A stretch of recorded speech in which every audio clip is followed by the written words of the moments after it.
Hey guys, we're back.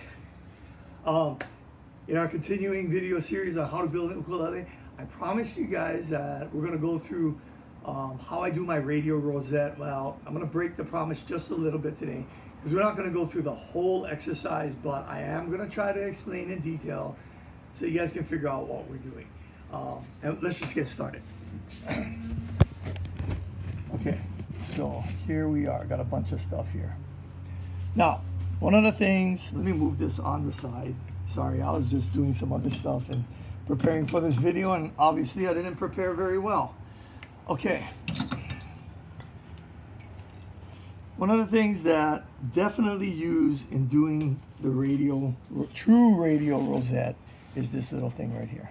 This is a heating iron. You can see it's well used. I should probably clean it. But all right, let's talk philosophy.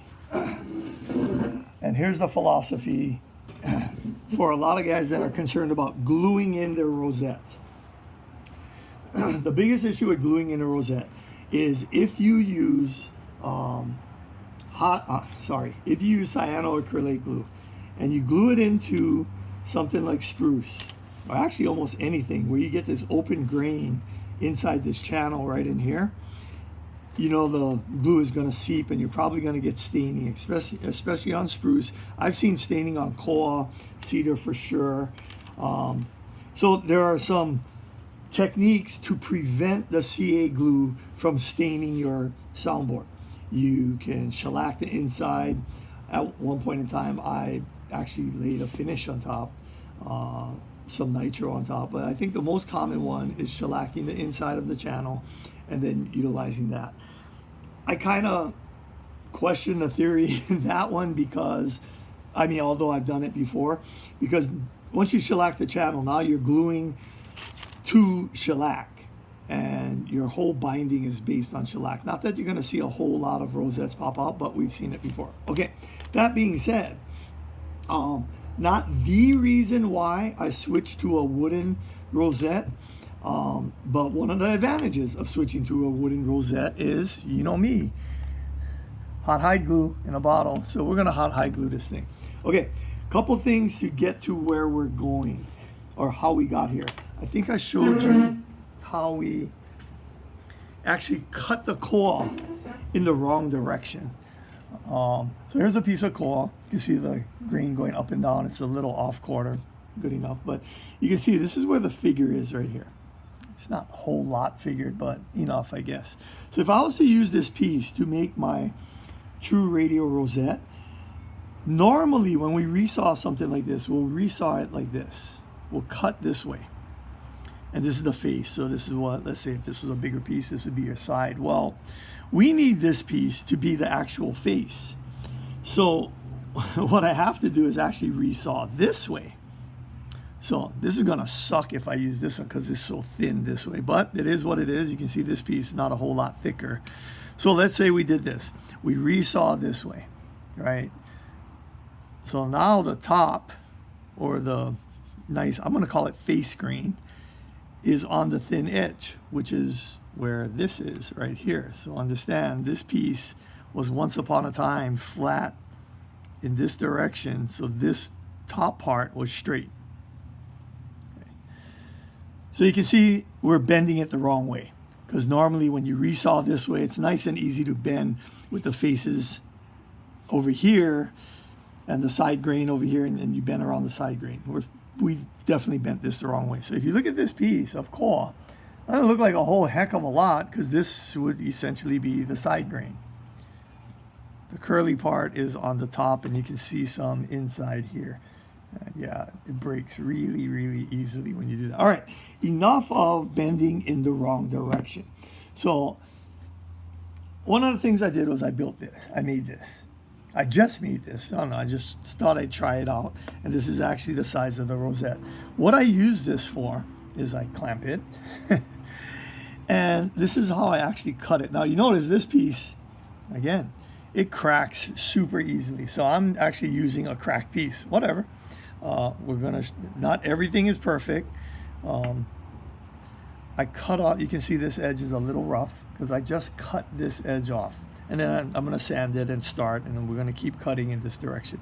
But basically what I did was I put this in my clamp, and then I put this on top, and I used this as kind of a backing for the cutting surface. Otherwise, when you cut this thing, it's just going to chip and blow up and go all over the place.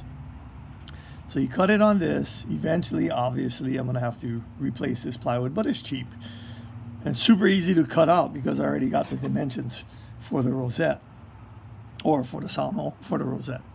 All right, but basically that's it. This has helped a lot. There's different ways to cut it. I put jigs on the bandsaw. I just started doing this. This is probably only the second time I used it, and it looks like it's coming out well. So what I'm going to do is, this is the cut surface on the inside, right?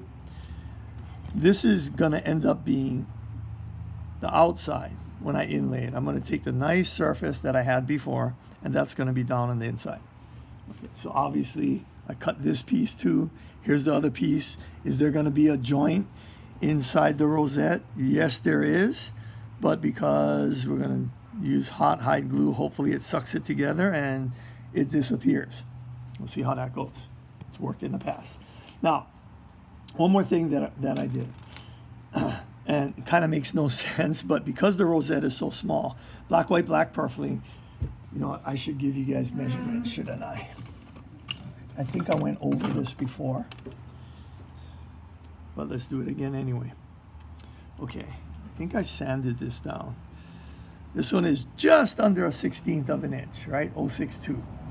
So this is gonna be 10-10-10, I'm sorry, 20-20-20. Ideally, obviously not perfect, so just under a 1/16 of an inch, 0.62. We'll call it a 16th for all intents and purposes. Obviously, it's the same piece, 0.62. So 62 times 3 is 86. 3/16 of an inch, I think that's what our bit was, and that's what our channel is. I'm sorry, 186. So our channel is 180, sorry, it's upside down. 186, 187, give or take. So we're right there. Okay, getting back to this. I bent this on the bender. Makes no sense to bend purfling, which already bends, but you see how it's starting to separate already? It just gets it nice inside here. So I bent both on the bender. Now for me, what I do on the fretboard is, the fretboard will actually come right up to the sound hole for me. So I am not hyper concerned about the joint on this side. For those of you that cut the fretboard short and show the full rosette, yeah, you're going to be concerned with joints up here. I'm not. So we'll just leave it at that. Okay, so let's get to demonstration right at just over 8 minutes in the video. I'm going to shut up, use hot hide glue. It's not going to seep in, and we'll come back. It's going to be messy.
All right, and that is it, guys. That was the True Radial Rosette. We just inlaid. That was probably one of the nicest non-eventful inlaying of a rosette that I've done in a while. I got another one over here. You might have seen this earlier. I had some gaps inside this one. I filled it up. This one actually has a lot of cracks inside. Well, maybe not a lot of cracks, but some divots inside. But I sealed it with some glue boost just to fill. You can see it's shiny. I didn't sand it down yet, but that's basically the effect. You can see this came from the same piece. I got a little lighter sapwood on the core over there, or just some lighter. It's the same exact rosette as we just did in this spruce top. Okay, you guys got any questions, comments? Pop them down below. I see a couple of you subscribing. You know, thanks for that. By all means, give me suggestions, anything else you want to see. But we're going to continue going on with this. So thanks for tuning in, guys. Catch you next time.